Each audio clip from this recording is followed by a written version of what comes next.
안 해. 박준혁이 검수 과정에서 불량품 다 놓쳤어. 명백한 직무태만이야. 저는 회사 검수 매뉴얼 그대로 따랐습니다. 시끄러. 네가 다 책임질 거야. 어디서 말대꾸야.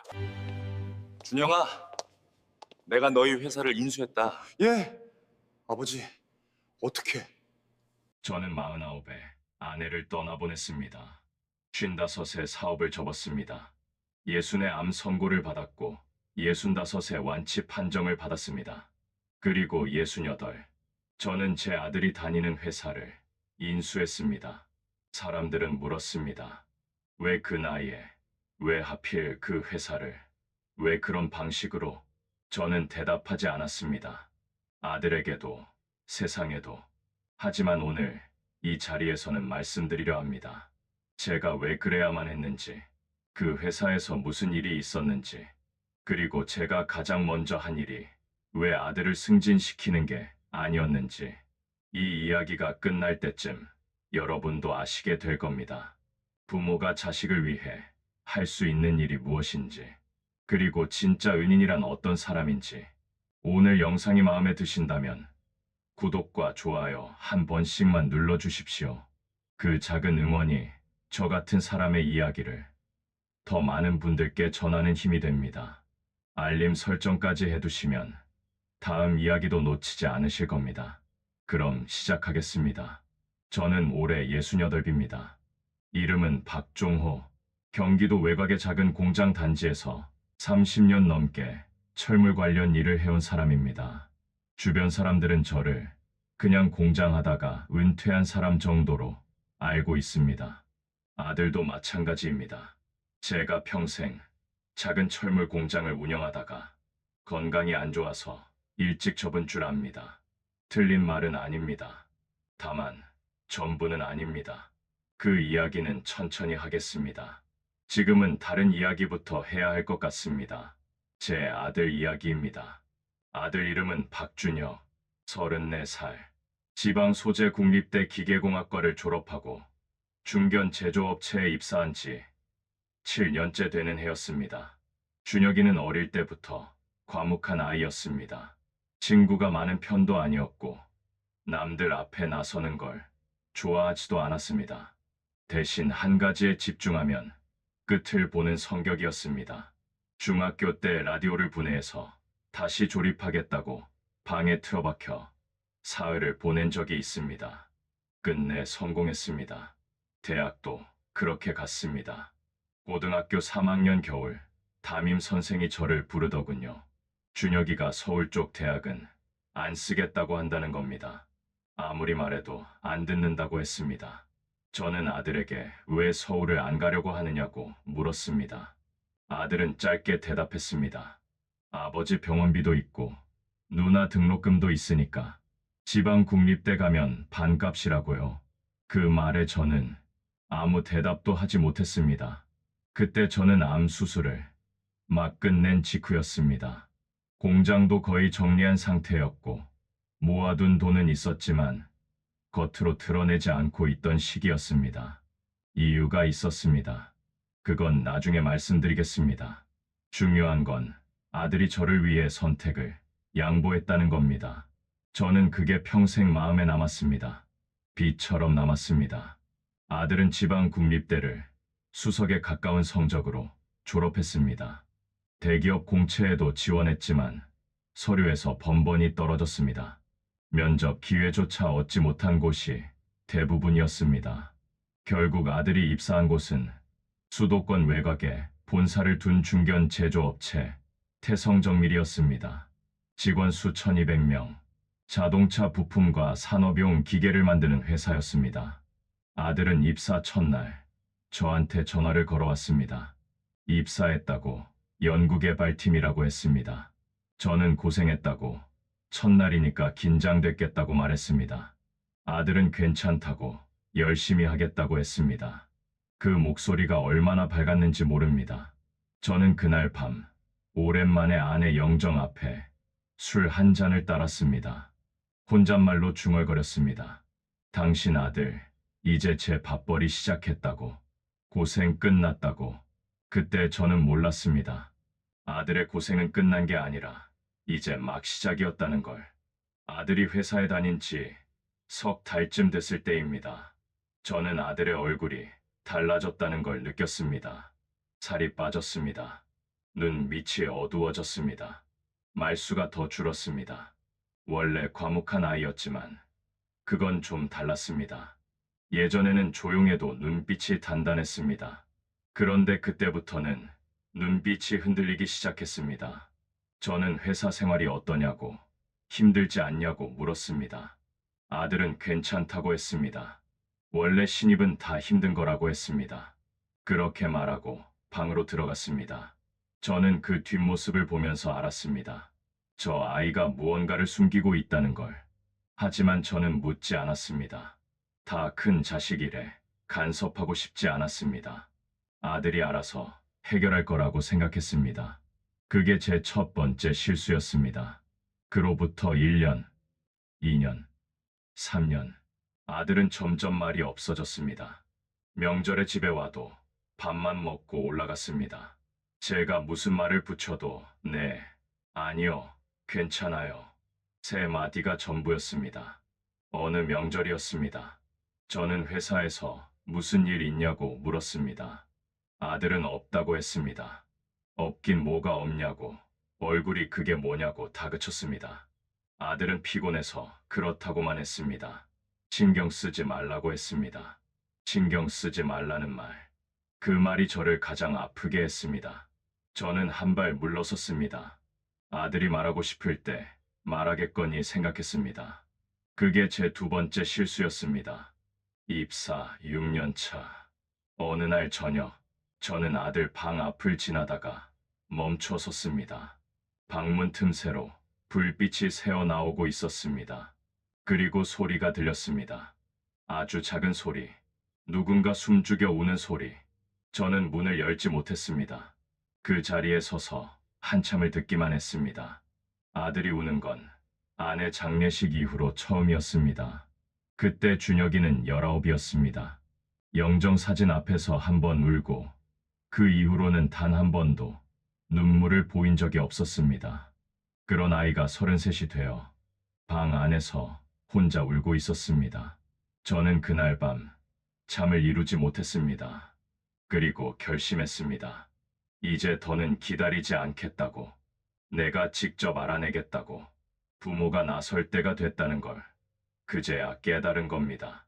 제 이야기를 하려면 45년 전으로 돌아가야 합니다. 저는 23세 서울로 올라왔습니다. 충청도 시골 농가의 막내 아들. 논밭은 형들이 물려받았고 저한테 남은 건 고등학교 졸업장 하나와 쌀 한 가마니였습니다. 아버지는 제가 떠나는 날 그 쌀을 지게에 얹어주셨습니다. 서울 가서 굶지는 말라고 하셨습니다. 이거 팔아서 밥은 사 먹으라고 하셨습니다. 저는 그 쌀을 팔지 않았습니다. 버스터미널 앞쪽 방에서 한 달을 버티면서 그 쌀로 밥을 지어 먹었습니다. 반찬은 소금이 전부인 날도 있었습니다. 그렇게 버티면서 일자리를 찾았습니다. 처음 들어간 곳은 구로공단의 작은 철물 공장이었습니다. 볼트와 너트를 찍어내는 곳이었습니다. 하루 14시간씩 프레스 기계 앞에 서서 철판을 밀어 넣었습니다. 손가락이 잘려나간 동료를 셋이나 봤습니다.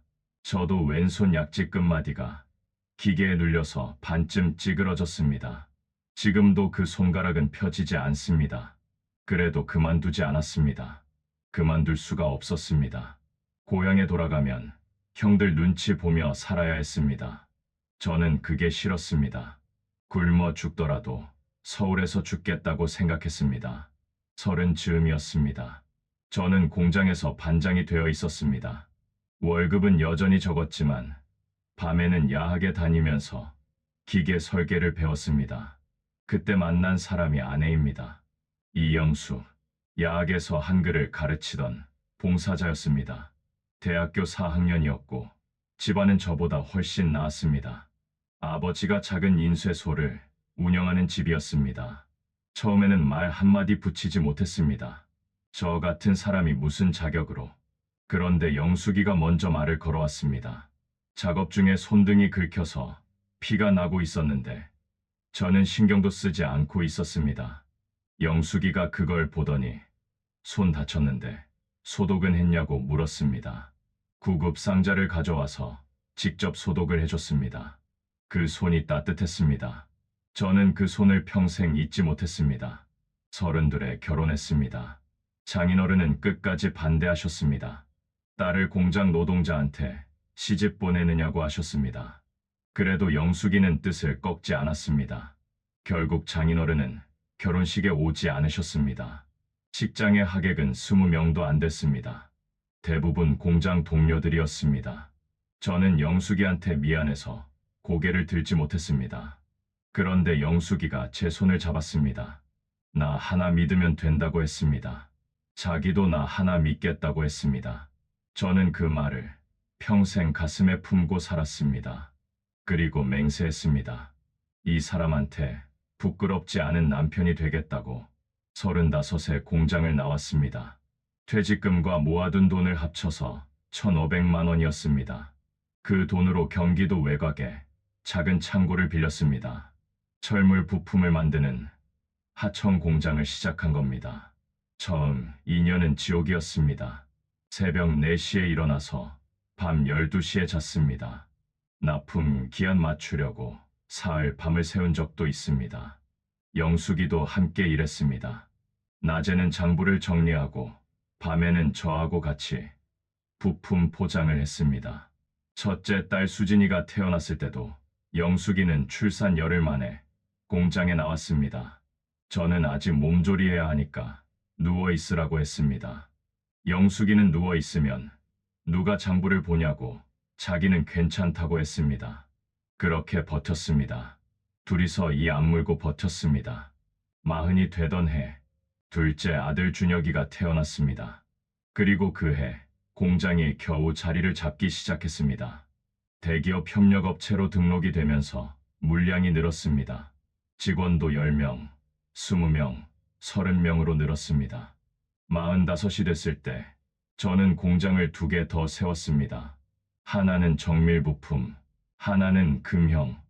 연 매출이 50억을 넘어섰을 때 저는 영숙이한테 말했습니다.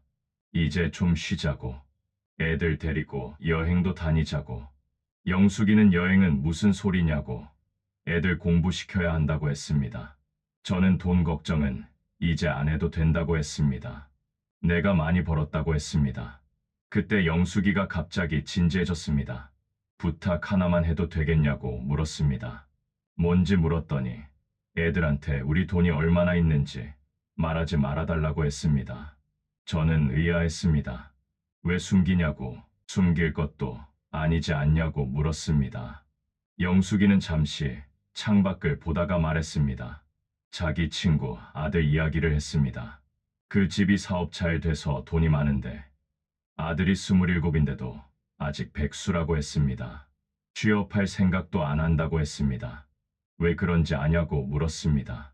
어차피 부모 돈이 있으니까 자기가 뭘 안 해도 굶어 죽진 않으니까 그렇게 생각하는 거라고 했습니다. 영숙이는 제 손을 잡았습니다. 우리 애들은 그렇게 안 키우고 싶다고 했습니다. 제 힘으로 살 줄 아는 사람으로 키우고 싶다고 했습니다.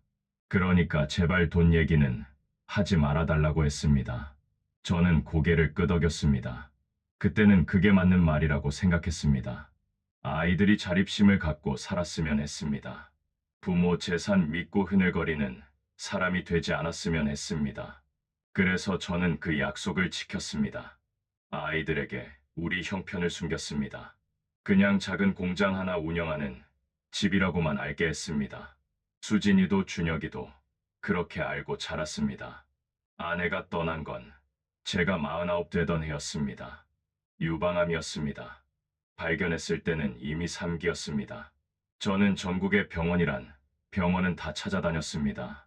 돈이 문제가 아니었습니다. 얼마든지 있었습니다. 하지만 돈으로 안 되는 일이 있었습니다. 영숙이는 투병 14개월 만에 눈을 감았습니다. 마지막 날 영숙이가 제 손을 잡았습니다. 숨이 가빠서 한마디 한마디 끊어가며 말했습니다. 애들 부탁한다고 했습니다. 저는 무슨 소리냐고 당신이 직접 봐야 한다고 했습니다. 영숙이는 그리고 그 약속 지켜달라고 했습니다. 무슨 약속이냐고 물었습니다. 돈 얘기하지 말라고 했습니다. 애들이 제 힘으로 살게 해달라고 했습니다. 그게 마지막이었습니다. 저는 그 약속을 지켰습니다. 아내가 죽고 나서도 10년이 넘도록 지켰습니다. 55에 공장 3개를 모두 정리했습니다. 명목상 건강 문제라고 했지만 사실은 아내 없이 사업하는 게 의미가 없었습니다. 그 사업은 영숙이와 함께 만든 거였습니다. 영숙이 없이 혼자 키워나갈 자신이 없었습니다. 저는 공장을 팔고 그 돈을 조용히 굴렸습니다. 부동산 몇 채, 배당주 몇 종목, 크게 불리려 하지 않았습니다. 그냥 아이들 뒷바라지하고 제가 죽을 때까지 쓸 정도면 됐습니다. 그렇게 저는 세상에서 사라졌습니다. 그냥 은퇴한 노인, 조용히 사는 호랍이 남들 눈에는 그렇게 보였을 겁니다. 아들 준혁이 눈에도 그렇게 보였을 겁니다. 예순의 위암 선고를 받았습니다. 이기였습니다. 수술하고 항암 치료를 받았습니다. 저는 아이들에게 말하지 않았습니다.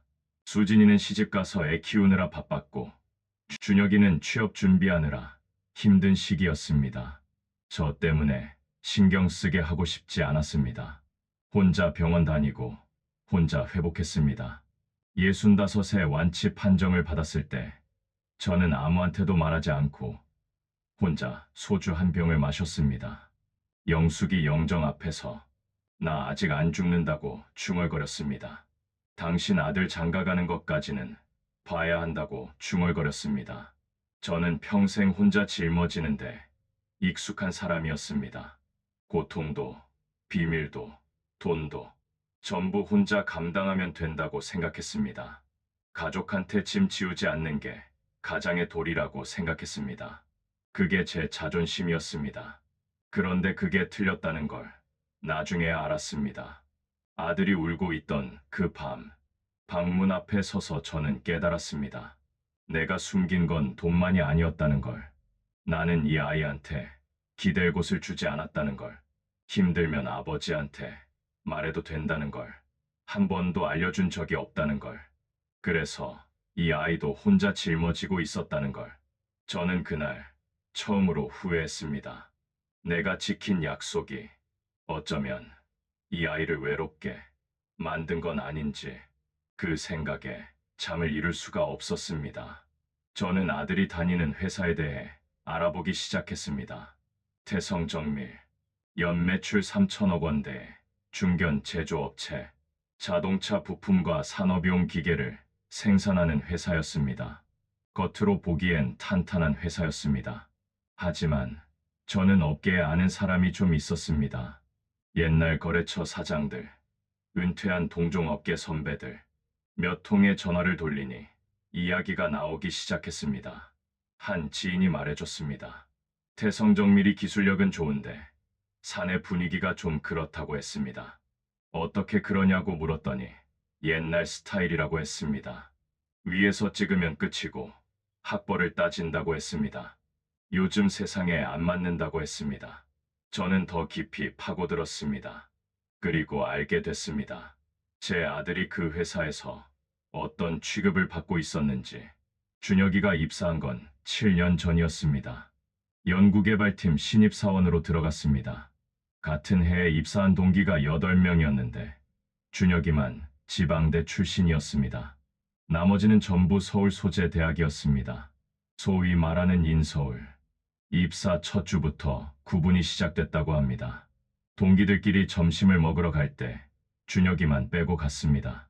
처음에는 우연인 줄 알았답니다. 아까 화장실 간 것 같아서 먼저 간다느니, 다음에 같이 가자느니 하는 말들. 다음은 오지 않았습니다. 준혁이는 입사 첫 달 내내 혼자 밥을 먹었습니다. 구내 식당 구석 자리에서. 석 달쯤 지났을 때 팀 외식 자리에서 일이 벌어졌습니다. 술이 몇 순배 돌고 분위기가 풀어졌을 때 선임 중 한 명이 준혁이한테 대학 어디 나왔냐고 물었답니다. 준혁이는 충남대라고 대답했습니다. 그러자 선임이 충남대가 어디냐고 물었습니다. 준혁이는 대전이라고, 국립대라고 대답했습니다. 그러자 옆에 있던 다른 선임이 웃으면서 말했답니다. 직어국이냐고, 지방거점 국립대 말이냐고, 그거 요즘 애들이 인서울 못 가면 가는 데 아니냐고. 웃음이 터졌습니다. 테이블 전체가 웃었습니다. 준혁이만 빼고 한 선임이 너무 그러지 말라고, 지방대 나와도 잘하는 애들 있다고 말했답니다. 그치, 박준혁 씨 하면서 준혁이는 대답하지 않았습니다. 그냥 술잔을 들고 마셨다고 합니다. 그날 밤 준혁이는 처음으로 술에 취해서 들어왔습니다. 저는 그때 몰랐습니다. 그냥 회식이 길었나 보다 생각했습니다. 입사 1년 차 인사 발령이 났습니다. 동기 8명 중 7명은 본사 연구개발팀에 남았습니다. 준혁이만 지방 공장으로 발령이 났습니다. 생산기술지원팀, 쉽게 말해 공장에서 기계 고장 나면 수리하고 생산 라인 문제 생기면 해결하는 부서였습니다. 연구개발과는 거리가 먼 부서였습니다. 준혁이가 그토록 하고 싶어 했던 설계 업무와는 준혁이가 전화로 발령났다고 말했습니다. 어디로 갔냐고 물었더니 공장 쪽이라고 했습니다. 지방으로 간다고 했습니다. 왜 그러냐고 서울 본사 아니었냐고 물었습니다. 회사 사정이라고 했습니다. 괜찮다고 경험 쌓으면 다시 올라오겠다고 했습니다. 그 말을 믿었습니다. 저는 그때도 몰랐습니다. 그게 좌천이었다는 걸. 회사에서 준혁이를 쓸모없는 사람으로 분류했다는 걸. 지방 공장에서 준혁이는 묵묵히 일했습니다. 새벽에 출근해서 밤늦게까지 남았습니다. 생산 라인에 문제가 생기면 밤을 새워서라도 해결했습니다. 실력은 금방 인정받았습니다. 공장장이 본사에 보고서를 올렸습니다. 박준혁 사원, 기술력 탁월하고 문제 해결 능력이 우수하다고 썼습니다. 하지만 본사의 반응은 냉담했습니다. 한 임원이 말했다고 합니다. 지방대 출신이 아무리 잘해봤자 한계가 있다고. 보고서는 서랍 속에 처박혔습니다. 준혁이의 승진은 매번 누락됐습니다. 동기들은 대리가 되고 과장이 될 때 준혁이는 여전히 공장 현장에 있었습니다. 입사 4년 차 준혁이가 드디어 본사로 복귀했습니다. 하지만 연구개발팀이 아니었습니다. 품질관리팀, 불량품 검수하고 클레임 처리하는 부서였습니다. 그것도 팀 내에서 가장 안 좋은 자리였습니다. 고객사 불만 접수 담당, 매일 전화기 붙들고 욕을 듣는 자리였습니다. 고객사에서 전화가 오면 이게 부품이냐 쓰레기냐고 소리를 질렀답니다. 당장 교체 안 하면 계약 끊는다고 협박했답니다. 준혁이는 죄송하다고 바로 확인해서 조치하겠다고 대답했습니다. 그러면 확인은 무슨 확인이냐고 당장 와서 무릎 꿇으라고 소리쳤답니다. 그런 전화를 하루에 수십 통씩 받았습니다. 준혁이는 버텼습니다. 묵묵히 버텼습니다. 그 즈음 준혁이와 같은 팀에 배치된 선임이 있었습니다. 품질관리팀 선임 황대리, 입사 10년 차였습니다. 이 사람이 준혁이를 유독 싫어했습니다. 이유는 단순했습니다. 황대리는 준혁이한테 대놓고 말했답니다. 지방대 나왔다며 충남대가 대학이냐고. 황대리는 준혁이를 공공연히 무시했습니다. 회의 시간에 준혁이가 의견을 내면 이렇게 말했답니다. 됐다고. 그런 건 제대로 된 대학 나온 사람들이 생각할 문제라고. 팀원들 앞에서 대놓고. 준혁이는 아무 말도 하지 않았습니다. 그냥 고개를 숙이고 자리로 돌아갔습니다. 입사 5년 차 일이 터졌습니다. 대형 클레임이 발생했습니다. 납품한 부품에서 결함이 발견돼서 고객사 생산 라인이 3시간 동안 멈췄습니다. 본사가 발칵 뒤집어졌습니다. 원인 분석 결과 문제는 생산 공정에 있었습니다. 설계팀과 생산팀의 소통 오류, 품질관리팀 잘못이 아니었습니다. 그런데 황 대리가 보고서를 조작했습니다. 책임을 준혁이한테 뒤집어 씌운 겁니다. 황 대리는 회의에서 말했답니다. 박준혁이 검수 과정에서 불량품을 놓쳤다고. 명백한 직무 태만이라고.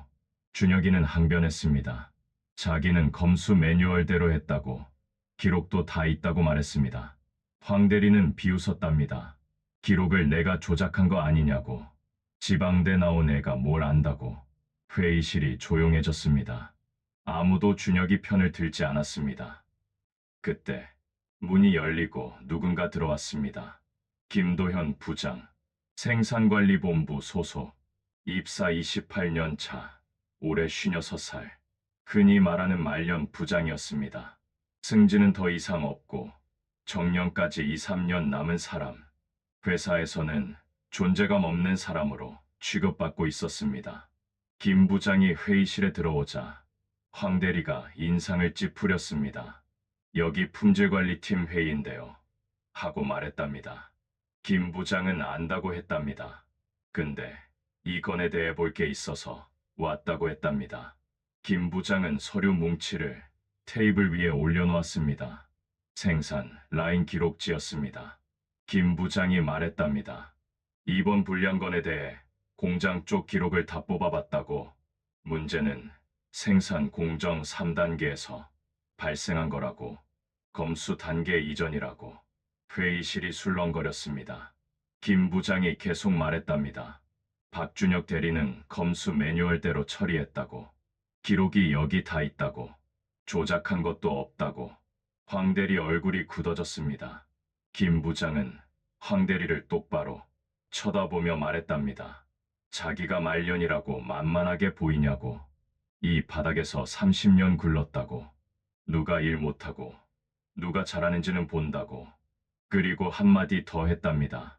어디서 학벌 갖고 사람을 판단하냐고. 부끄러운 줄 알라고. 회의실이 쥐 죽은 듯 조용해졌습니다. 준혁이는 고개를 숙이고 있었습니다. 김 부장이 준혁이 어깨를 툭 쳤습니다. 나오라고. 커피나 한잔 하자고 했답니다. 그날 이후 김 부장은 준혁이를 챙기기 시작했습니다. 점심시간이면 같이 밥을 먹었습니다. 밥은 제때 먹어야 한다고. 굶으면 머리가 안 돌아간다고 했답니다. 야근할 때면 커피를 사다 줬습니다. 이거 마시고 힘내라고. 오늘 안에 끝내야 하지 않냐고 했답니다. 준혁이가 힘들어 보이면 옥상으로 데려가서 바람을 쐬게 했습니다. 답답하면 여기 와서 바람 쐬라고 했답니다. 자기는 금연했는데 바람 쐬러는 온다고 했답니다. 준혁이는 담배를 피우지 않았습니다. 하지만 그 옥상에서 가끔 김 부장과 이야기를 나눴다고 합니다. 한 번은 준혁이가 물었답니다. 부장님은 왜 자기한테 잘해주시냐고. 김 부장은 왜긴 뭐가 왜냐고. 내가 일 잘하니까 그렇다고 했답니다. 준혁이가 말했답니다. 다들 자기를 지방대 출신이라고 무시하는데요. 하고 김 부장은 지방대가 어때서 그러냐고 했답니다. 자기도 전문대 나왔다고 했답니다. 준혁이가 놀랐다고 합니다. 김 부장이 말했답니다. 30년 전에 전문대 졸업장 들고 이 회사에 들어왔다고. 그때도 욕 많이 먹었다고.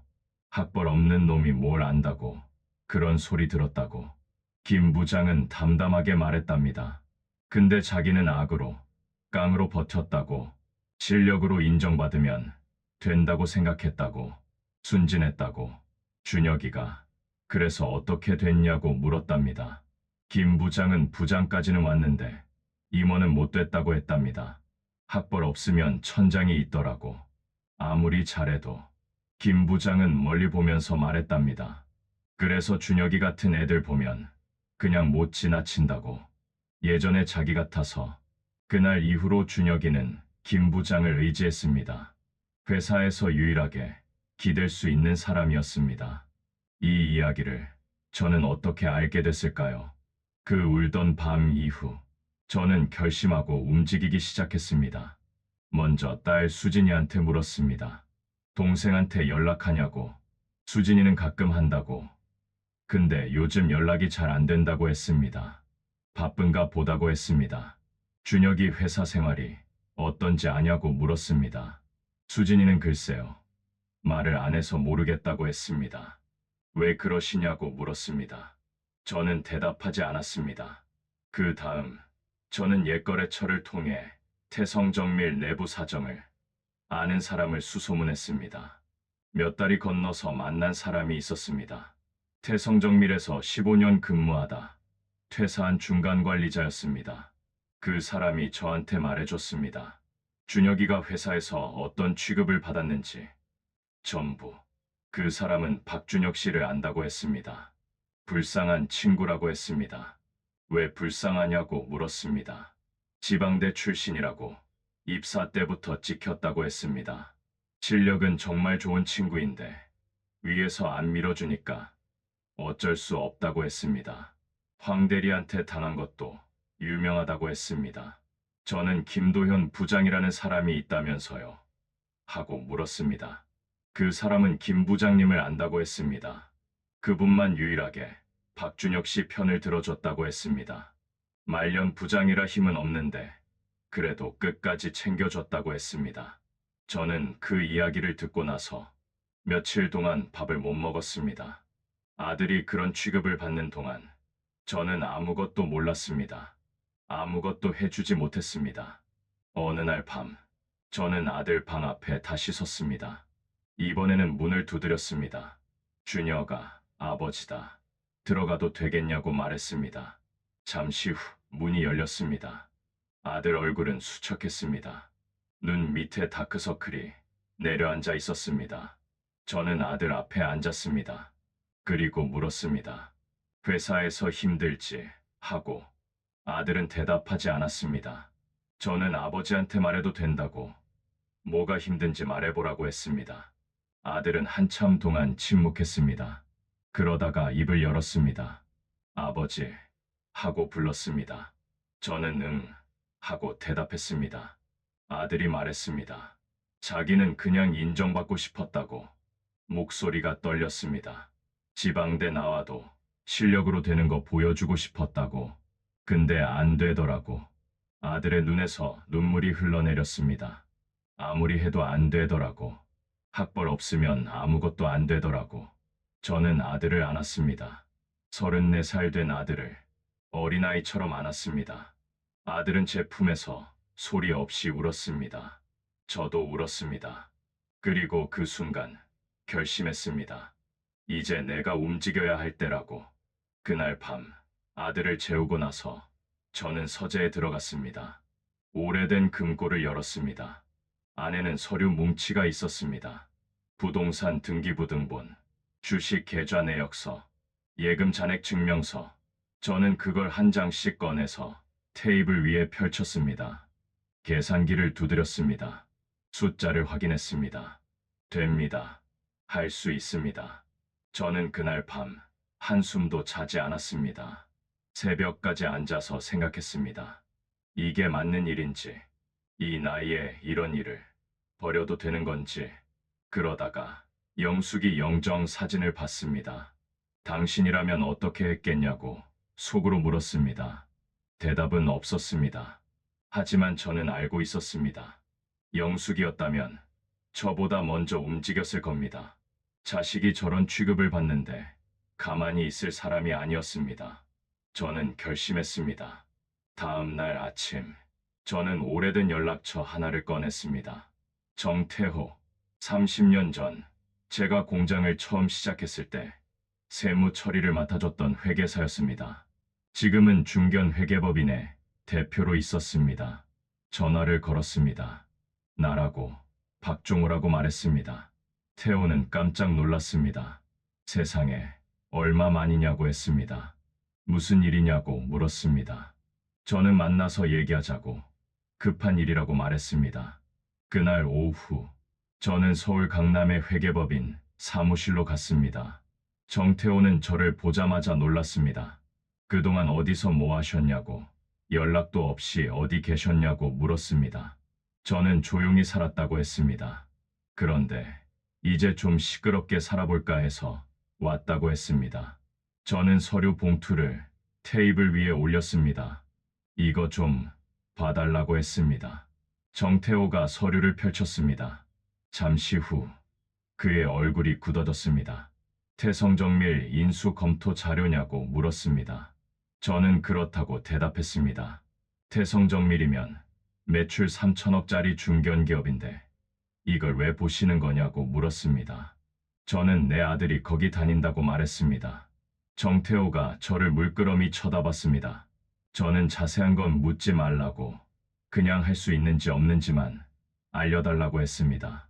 정태호는 한참 동안 서류를 들여다봤습니다. 계산기를 두드리고 메모를 하고 다시 서류를 넘겼습니다. 30분쯤 지났을 때 그가 고개를 들었습니다. 솔직히 말씀드리겠다고 했습니다. 저는 그래, 말해보라고 했습니다. 정태호는 쉽지 않다고 했습니다. 태성정밀 시가총액이 2,400억 원 정도 된다고 했습니다. 최대 주주 지분이 32%고 나머지는 기관 투자자랑 소액주주라고 했습니다. 그래서 어떻다는 거냐고 물었습니다. 인수하려면 최소 경영권 프리미엄 붙여서 3천억은 있어야 한다고 했습니다. 제 자산이 얼마나 되냐고 물었습니다. 저는 다른 서류를 꺼냈습니다. 제 전 재산 내역이었습니다. 정태호가 그걸 보더니 눈이 커졌습니다. 이게 진짜냐고 물었습니다. 저는 진짜라고 대답했습니다. 공장 정리하고 이걸 다 굴리신 거냐고, 부동산이랑 주식이랑 전부 다냐고 물었습니다. 저는 조용히 살았다니까 그렇다고 했습니다. 쓸데도 없었다고 했습니다. 정태호가 한숨을 쉬었습니다. 이 정도면 되긴 한다고 했습니다. 근데 거의 올인이라고 했습니다. 실패하면 다 날아간다고 했습니다. 저는 안다고 대답했습니다. 그래도 하시겠냐고 물었습니다. 저는 창밖을 봤습니다. 서울 하늘이 회색빛이었습니다. 태호야 하고 불렀습니다. 정태호가 네 하고 대답했습니다. 저는 말했습니다. 내 아들이 회사에서 지방대 출신이라고 왕따당하고 모함당하고 한직으로 밀려났다고. 정태호가 아무 말도 하지 못했습니다. 저는 계속 말했습니다. 그 애가 밤마다 방에서 혼자 운다고. 34살 먹은 놈이. 저는 정태호를 똑바로 쳐다봤습니다. 내가 돈이 없어서 못하는 거면 포기하겠다고 했습니다. 근데 돈은 있지 않냐고 했습니다.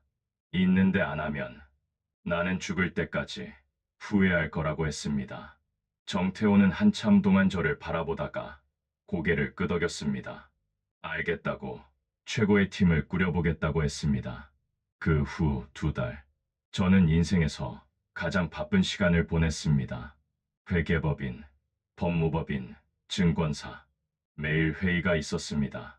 저는 그 모든 회의에 참석했습니다. 68살 노인이 양복을 입고 강남 사무실들을 돌아다녔습니다. 주변에서는 의아해했습니다. 증권사 담당자가 실례지만 회장님께서 직접 다 결정하시는 거냐고 물었습니다. 저는 그렇다고 했습니다. 내 돈이니까 그렇다고 했습니다. 저는 모든 과정을 직접 챙겼습니다. 남한테 맡기고 싶지 않았습니다. 이건 제 아들 문제였습니다. 제가 직접 해야 했습니다. 인수 전략은 이랬습니다. 태성정밀의 최대 주주는 창업주 일가였습니다. 지분 32%. 그런데 창업주가 5년 전에 돌아가시고 지금은 아들이 경영권을 물려받은 상태였습니다. 문제는 그 아들이 경영에 관심이 없다는 거였습니다.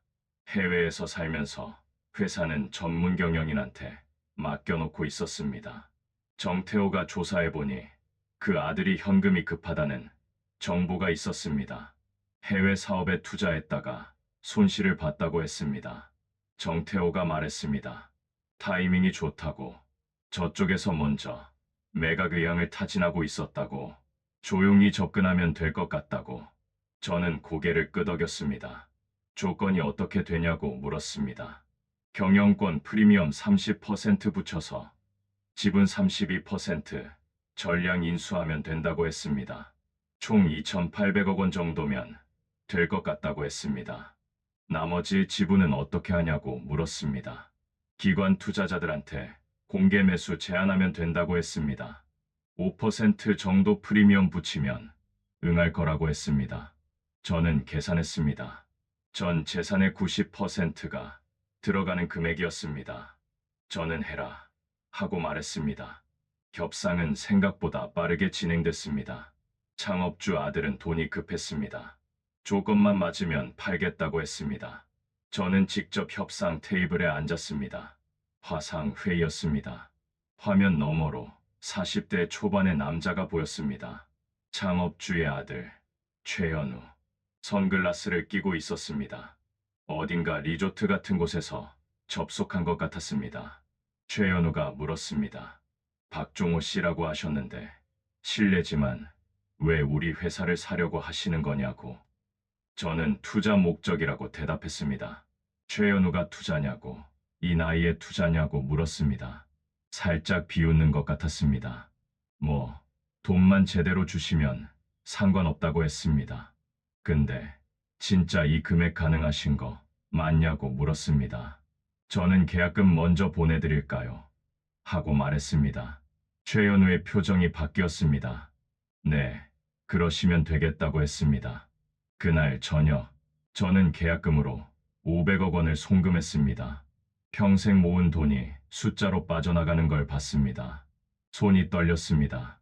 하지만 후회는 없었습니다. 한 달 후, 최종 계약이 체결됐습니다. 저는 태성정밀 지분 32%를 인수했습니다. 추가로 기관 투자자 지분 15%를 공개 매수로 확보했습니다. 총 지분 47%, 사실상 경영권을 확보한 겁니다. 계약서에 서명하는 날, 저는 법무법인 회의실에서 펜을 들었습니다. 손이 떨렸습니다. 68회 인생에서 가장 큰 서명이었습니다. 펜을 내려놓았을 때 정태호가 말했습니다. 축하드린다고. 이제 제가 태성정밀 최대 주주라고. 저는 아무 말도 하지 않았습니다. 창밖을 봤습니다. 해가 지고 있었습니다. 태호야 하고 불렀습니다. 정태호가 네 하고 대답했습니다. 저는 아직 끝난 거 아니라고 했습니다.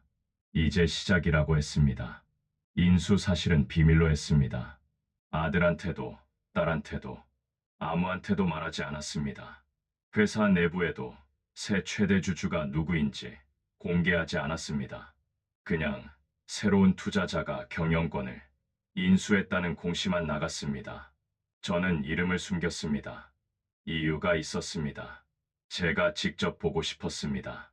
그 회사가 어떻게 돌아가는지, 제 아들을 괴롭힌 사람들이 누구인지, 그리고 제 아들을 지켜준 사람이 어떤 사람인지.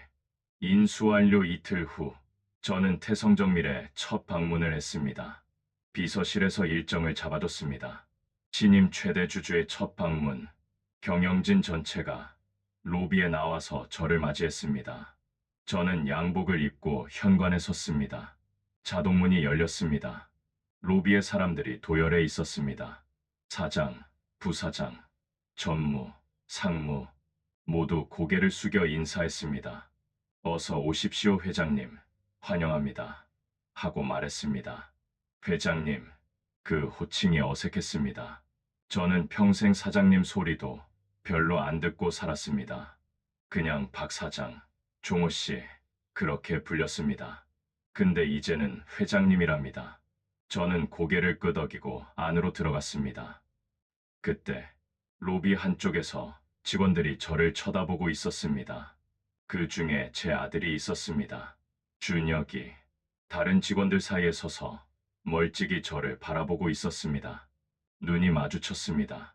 준혁이 얼굴이 굳어졌습니다. 믿을 수 없다는 표정이었습니다. 저는 아들에게 아무런 신호도 보내지 않았습니다. 그냥 지나쳤습니다. 마치 모르는 사람처럼. 아직 때가 아니었습니다. 회장실로 올라갔습니다. 경영진이 따라왔습니다. 저는 자리에 앉았습니다. 사장이 먼저 회사 현황을 브리핑하겠다고 했습니다. 저는 그 전에 한 가지만 물어보겠다고 했습니다.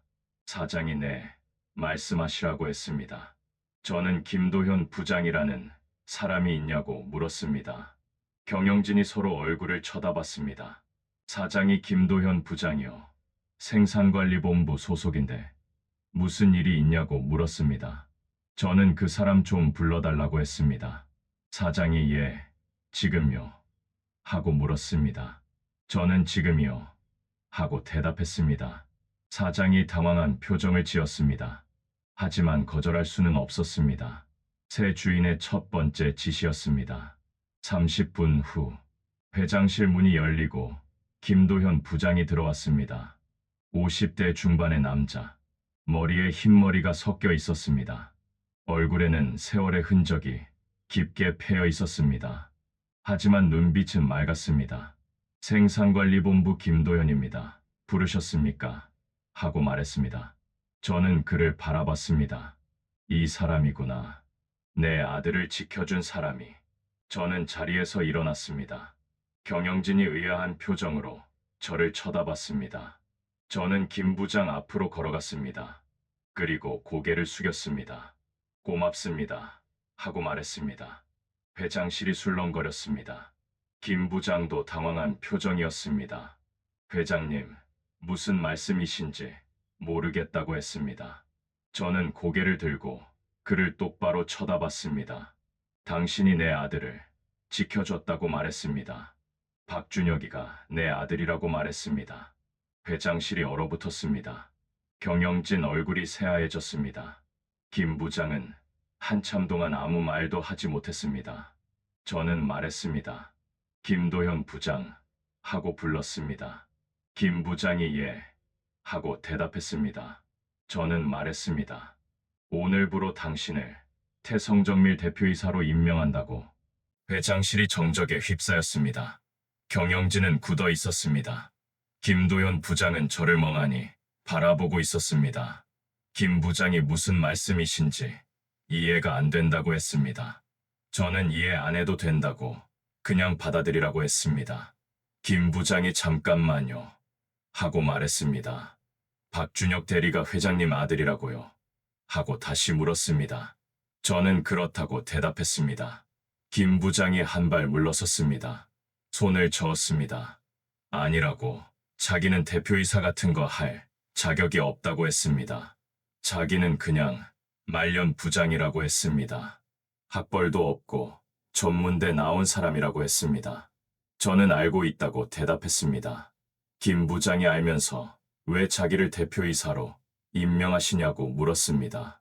저는 김 부장의 말을 끊었습니다. 김 부장 하고 불렀습니다. 김 부장이 예 하고 대답했습니다. 저는 나도 고졸이라고 말했습니다. 김 부장이 눈을 크게 떴습니다. 저는 계속 말했습니다. 구로공단에서 프레스 기계 앞에 서던 노동자였다고. 손가락 찌그러 들어가면서 일했다고. 그렇게 30년 일해서 여기까지 왔다고. 저는 김 부장에게 한 걸음 다가갔습니다. 학벌이 뭐가 중요하냐고 했습니다. 당신은 실력으로 30년을 버틴 사람이라고 했습니다. 그리고 당신은 내 아들이 가장 힘들 때 유일하게 손 내밀어준 사람이라고 했습니다. 김 부장의 눈이 붉어졌습니다. 저는 말했습니다. 그런 사람이 이 회사를 이끌어야 한다고. 제가 아니라. 김 부장은 한참 동안 아무 말도 하지 못했습니다. 그러다가 고개를 숙였습니다. 감사하다고 했습니다. 목소리가 떨렸습니다. 자기가 잘할 수 있을지 모르겠다고 했습니다. 하지만 맡겨주신다면 최선을 다하겠다고 했습니다. 저는 고개를 끄덕였습니다. 그날 오후, 저는 경영진을 소집했습니다. 첫 번째 지시를 내렸습니다. 품질관리팀 황대리를 인사위원회에 회부하라고 했습니다. 사장이 황대리요, 무슨 혐의로 그러시냐고 물었습니다. 저는 허위 보고서 작성, 동료 직원 모함, 직장 내 괴롭힘이라고 말했습니다. 조사해보면 다 나올 거라고 했습니다. 경영진 얼굴이 창백해졌습니다. 저는 덧붙였습니다. 그리고 이 회사에 학벌로 사람을 차별하는 문화가 있다고 들었다고 했습니다. 사실이냐고 물었습니다. 아무도 대답하지 못했습니다. 저는 말했습니다. 앞으로 그런 일이 다시 발생하면 관련자 전원 징계 조치할 거라고. 명심하라고. 회의실을 나서는데 사장이 따라 나왔습니다. 한 말씀만 여쭤봐도 되겠냐고 했습니다. 뭐냐고 물었습니다. 박준혁 대리는 어떻게 하실 거냐고 물었습니다. 아드님이시니까 승진을 시키실 거냐고. 저는 사장을 똑바로 쳐다봤습니다. 내 아들은 내 아들이고 직원은 직원이라고 했습니다. 실력으로 평가받게 하라고 했습니다. 특별 대우 필요 없다고 했습니다. 사장이 고개를 숙였습니다. 알겠다고 했습니다. 그날 저녁, 저는 아들을 불렀습니다. 회사 근처 작은 식당이었습니다. 아무도 모르는 곳. 준혁이가 들어왔습니다. 얼굴이 복잡했습니다. 놀라움, 당혹감, 그리고 알 수 없는 감정이 뒤섞여 있었습니다. 아들이 맞은편에 앉았습니다. 한참 동안 아무 말도 하지 않았습니다. 저도 먼저 말을 꺼내지 않았습니다. 그렇게 5분쯤 지났을까? 준혁이가 입을 열었습니다. 아버지, 하고 불렀습니다. 저는 응, 하고 대답했습니다. 준혁이가 물었습니다. 그 돈이 어디서 난 거냐고. 저는 내가 번 돈이라고 대답했습니다. 준혁이가 다시 물었습니다. 공장 하나 하다가 접은 거 아니었냐고. 저는 천천히 이야기했습니다. 공장 3개를 운영했던 거, 연 매출이 50억을 넘었던 거, 어머니와 함께 일궈냈던 거, 그리고 어머니의 부탁으로 숨겨왔던 거. 준혁이는 듣고만 있었습니다. 표정이 점점 굳어졌습니다. 이야기가 끝났을 때 준혁이가 물었습니다. 왜 숨겼냐고. 저는 엄마 유언이었다고 대답했습니다. 준혁이가 아무 말도 하지 않았습니다. 저는 계속 말했습니다. 너희가 제 힘으로 사는 사람이 됐으면 했다고. 부모 재산 믿고 나태해지지 않길 바랐다고. 준혁이가 고개를 숙였습니다. 어깨가 떨렸습니다. 준혁이가 말했습니다. 그래서 자기는 몰랐다고. 아버지한테 기대도 된다는 걸. 목소리가 갈라졌습니다. 힘들어도 말할 데가 없었다고. 아버지도 힘드실 것 같아서, 돈도 없으실 것 같아서, 혼자 버텨야 된다고 생각했다고. 근데 너무 힘들더라고. 저는 아무 말도 하지 못했습니다. 가슴이 찢어지는 것 같았습니다. 내가 지키려 한 것이 이 아이를 외롭게 만들었습니다. 저는 테이블 너머로 아들의 손을 잡았습니다. 미안하다고 했습니다. 아버지가 잘못했다고 했습니다. 숨기지 말았어야 했다고 했습니다. 준혁이가 고개를 들었습니다. 눈이 젖어 있었습니다. 저는 말했습니다. 근데 이것만은 알아달라고. 준혁이가 뭔데요? 하고 물었습니다. 저는 말했습니다. 아버지가 회사를 산 건 내가 불쌍해서가 아니라고. 준혁이가 저를 바라봤습니다. 저는 말했습니다. 내가 소중해서라고. 내 새끼가 저런 취급당하는 걸 못 보겠더라고. 저는 아들의 손을 꼭 쥐었습니다. 넌 충분히 잘했다고 했습니다. 학벌 없이 실력으로 버텨온 거 아버지는 다 안다고 했습니다. 자랑스럽다고 했습니다. 준혁이의 눈에서 눈물이 흘러내렸습니다. 아들은 아무 말도 하지 못했습니다. 그냥 울었습니다. 저도 울었습니다. 식당 구석에서 68살 아버지와 34살 아들이 손을 잡고 울었습니다. 그로부터 1년이 지났습니다. 태성정밀은 달라졌습니다. 김도연 대표이사 체제에서 회사는 안정을 찾았습니다.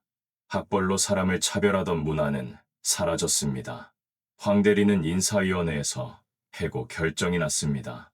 허위 보고서 작성과 직장 내 괴롭힘 혐의가 모두 인정됐습니다. 저는 그 결과를 듣고도 통쾌하지 않았습니다. 그냥 당연한 일이 제자리를 찾은 것뿐이었습니다. 아들 준혁이는 여전히 회사에 다니고 있습니다. 작년에 과장으로 승진했습니다. 특별 대우가 아니었습니다.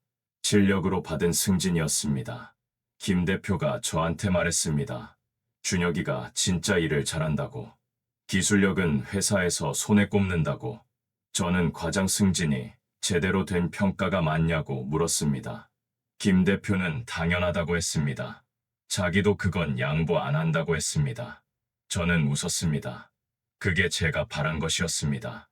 아들이 제 힘으로 인정받는 것, 아버지 재산 때문이 아니라 자기 실력으로 평가받는 것. 요즘 저는 시간이 많습니다. 경영은 김 대표한테 맡겼습니다. 저는 가끔 회사에 들러서 돌아보는 정도입니다. 남는 시간에는 산책을 합니다. 집 근처 공원을 걷습니다. 가끔 영숙이 생각을 합니다. 당신이 살아있었으면 뭐라고 했을까? 하고 혼잣말을 합니다. 대답은 없습니다.